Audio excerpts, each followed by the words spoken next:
We're going to start. Oh, boy.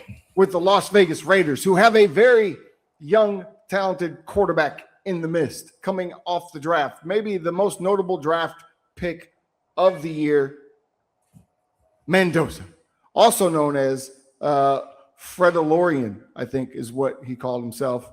I don't know exactly how he did that. You saw the videos. Fernandolorian is what he called himself. Fernandolorian.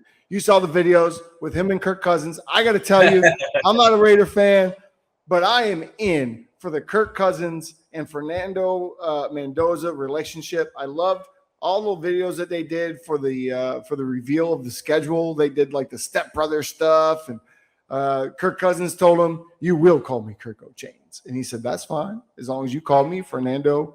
Whatever he called himself. Mandalorian. There you go. Fernando Lorian. Thank you very much. I thought it was hilarious.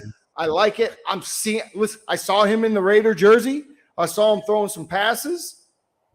Fernando kind of looks like another guy that used to play in the NFL. They kind of have the same body type. They kind of look similar. They kind of act kind of both similar. I don't know. He kind of looks like another guy that kind of owns the Raiders. I don't know. Maybe this was a great pick. I'm becoming a fan, and now the Las Vegas Raiders could be competitive as they have a bona fide quarterback in Kirk Cousins to start the season. What say you, Brandon Newey, coming off a 3-14 record with Kirk Cousins at the helm?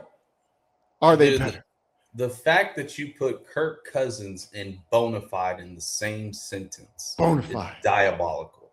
This guy, don't get me wrong, Kirk Cousins has flashes.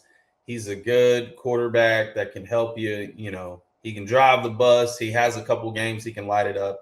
But at the end of the day, man, you've been in this league over a decade and you've only had one playoff win. This is a rebuilding mode. We obviously know this is geared for Fernando. However, I do want to see Kirk Cousins, take over for the first at least, quarter of the season, at least, or the half of the season. I personally think this is going to be a year where Fernando learns, and Kurt is on his last leg, and he's going to try to prove it. It's prove it or lose it.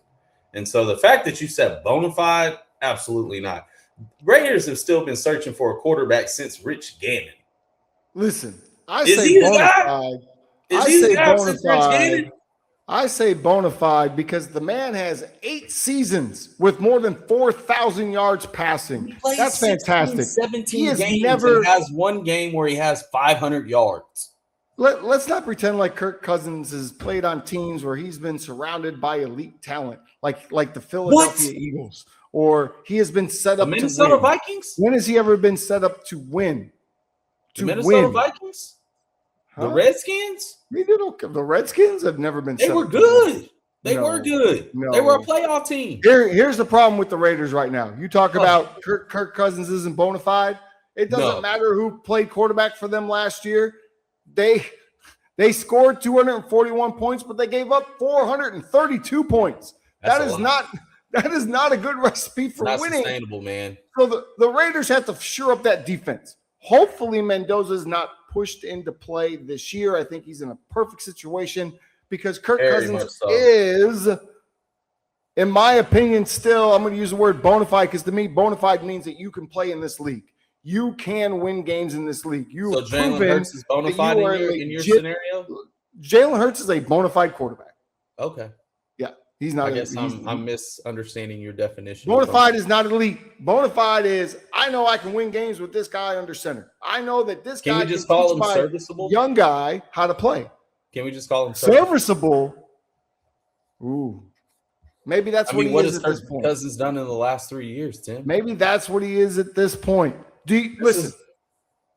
Is Fernando Mendoza going to take over in the next 3 to 4 years as the best quarterback in this division? Was he the right number one pick? Is he the dude? Or is Patrick Mahomes still the sheriff of this division? He's the sheriff of the entire league. And of the whole league? Knock him off. Oh, yeah, absolutely. He's got more accolades than anybody in his generation right now. Okay. I'd say right now we're not talking too much about Kubiak and what he brings to the table. Tell us about Klint Kubiak. Klint Kubiak was an offensive coordinator for obviously the defending Super Bowl champs, the Seattle Seahawks. But there was one point in time where he was an offensive coordinator with the Minnesota Vikings with Kirk Cousins, in which Kirk Cousins had one of his best statistical seasons and record under the helm of Kubiak. So getting back that relationship, someone he's already familiar with, someone that knows the offense, that can operate it at a high level, as he once did when he did have great weapons in Jordan Addison and Justin Jefferson and everybody else there over in Minnesota. I think Klint Kubiak is the guy that steers the ship. A rookie guy coming in, offensive mind, which you get plugged in into this division where there are great offensive minds, and Sean Payton and also Andy Reid. We got Jim Harbaugh in there, which he likes more of a defensive kind of game. That's just kind of how he is. We really wouldn't put him as just the offensive guru, but he's got some really solid coaches in this. So the young guy coming in with a new team, a young quarterback, an aging quarterback, he's looking to still prove it. They might shock this division. They might. We didn't realize what Seattle was going to do with all their young talent, and they shocked the world. So will the Vegas Raiders turn it around? We'll see. Do they start the rookie week 1, or does he develop? He's going to develop, guys. This is Kirk Cousins' show, and Fernando Mendoza is here to just hold the clipboard, take notes, and get ready for when that time arrives.